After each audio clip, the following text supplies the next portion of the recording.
Most retirees miss the deadline. Then they pay for that mistake every month for the rest of their life.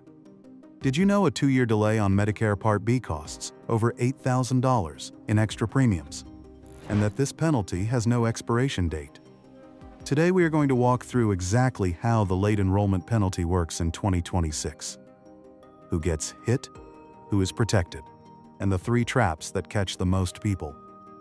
This is the most expensive paperwork mistake in Medicare, and the worst part is, almost everyone who gets hit with it didn't see it coming. So let's make sure you do. First, let's get the basics straight. Medicare has 3 different late enrollment penalties, one for Part A, one for Part B, and one for Part D. They work differently. They cost different amounts, and the rules around each one are different, so we will take them in order. Part B is the big one.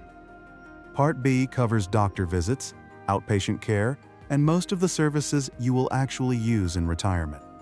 The standard Part B premium in 2026 is $202.90 per month. If you delay enrolling in Part B and you don't qualify for a special enrollment period, you pay a 10% penalty for every full 12-month period you waited. That penalty gets added to your monthly premium, and it stays there for as long as you have Medicare, which, for most people, means the rest of your life. Let's run the actual numbers. If you wait 2 full years to sign up, your penalty is 20%. Your monthly Part B premium becomes $243.50. That's an extra $40.60 every month. $500 a year. Over a 20-year retirement, you have paid an extra $10,000 in premiums for nothing. And it gets worse the longer you wait. If you delay 7 years, your penalty is 70%. Your monthly premium becomes $344.93.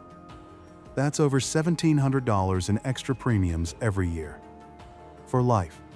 Now Part D. Part D is your prescription drug coverage. The penalty here works differently. It's 1% of the national base beneficiary premium for every month you went, without creditable drug coverage. In 2026, the national base premium is $38.99. So if you went 18 months without coverage, your penalty is 18% of $38.99. About $7 per month, added to your Part D premium for as long as you have it. Small numbers. Permanent damage. Over 20 years. That's nearly $1,700. And Part A. Most people don't pay a Part A premium because they or their spouse paid Medicare taxes for at least 10 years. 40 quarters of work history. So the Part A penalty hits a small group of people. If you do have to buy Part A and you delay, the penalty is 10%. And you pay it for twice the number of years you delayed. So if you waited 2 years, you would pay the penalty for 4 years. If this is the kind of straight-talk Medicare information you wish you had had earlier, please hit like and drop a comment below. I read every comment and reply personally. Share this with family and friends who need to see this.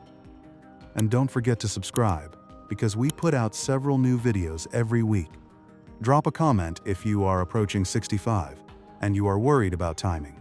Or if you have already enrolled, tell us how it went. Real stories help everyone watching. Now the good news. There are ways to avoid every single one of these penalties. Way 1. Enroll on time. Your initial enrollment period is a 7-month window. 3 months before your 65th birthday month, your birthday month, and 3 months after. Sign up during those 7 months and you will never see a penalty. Best move. Enroll in the first 3 months. That way your coverage starts on the first day of your birthday month. Wait until your birthday month or later and coverage gets delayed by 1 to 3 months. That's still penalty-free, but there could be a coverage gap. Way 2. Use the special enrollment period. If you are still working at 65 and you have health insurance through your employer or your spouse's employer, you can delay Medicare without any penalty. But the employer must have 20 or more employees, and the coverage must be active. Employee coverage, not retiree coverage. Once that employer coverage ends, you have an 8-month window to enroll in Medicare. That's your special enrollment period. Sign up within those 8 months. and there is no penalty. And here is the trap that catches the most people. COBRA doesn't count as creditable employer coverage. Neither does retiree health insurance. Neither does a marketplace plan. None of them protect you from the late enrollment penalty. Read that line again. If you retire at 63, take COBRA for 18 months and assume that protects you. You are wrong. The clock for your special enrollment periods started the day your active employee coverage ended, not the day COBRA ran out. By the time many people realize this, they have blown past the 8-month window and the penalty kicks in. Way 3. Watch the small employer rule. If your employer has fewer than 20 employees, the rules flip. Medicare becomes your primary coverage at 65. Your employer plan becomes secondary, so you must enroll in Medicare at 65 even if you keep working. Otherwise, your employer plan may not pay claims as primary, and you will face the late enrollment penalty when you do finally sign up. Way 4. Use the Equitable relief option. If you missed your enrollment window because of bad information from a federal employee at the Social Security Administration, Medicare, or your employer's HR department giving incorrect Medicare guidance, you can apply for equitable relief. The burden of proof is on you.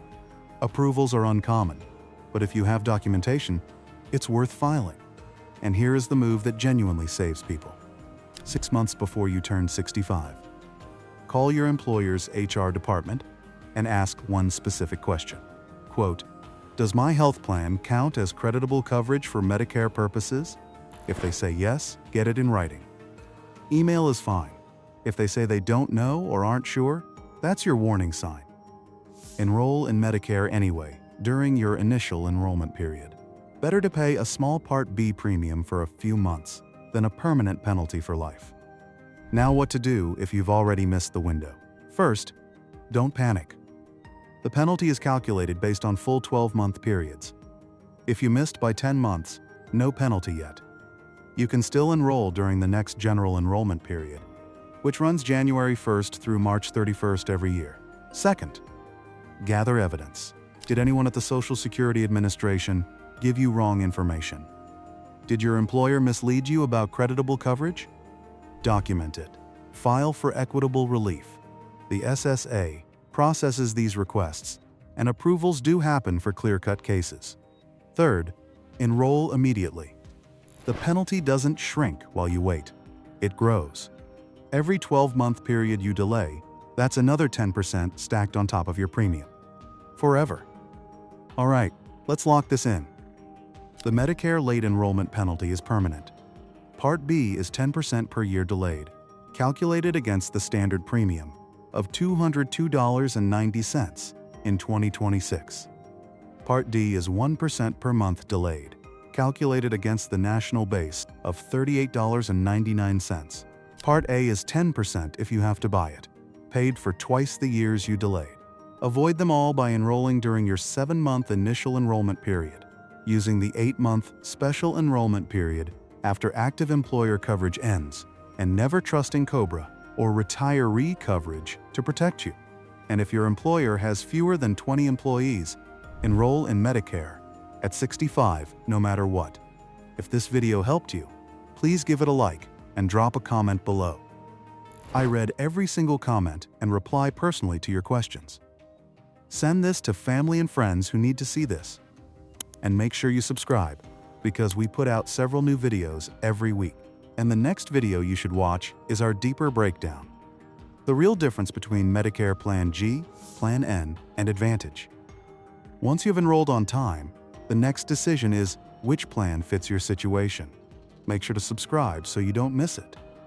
It will be uploaded within the next 2 days. See you there.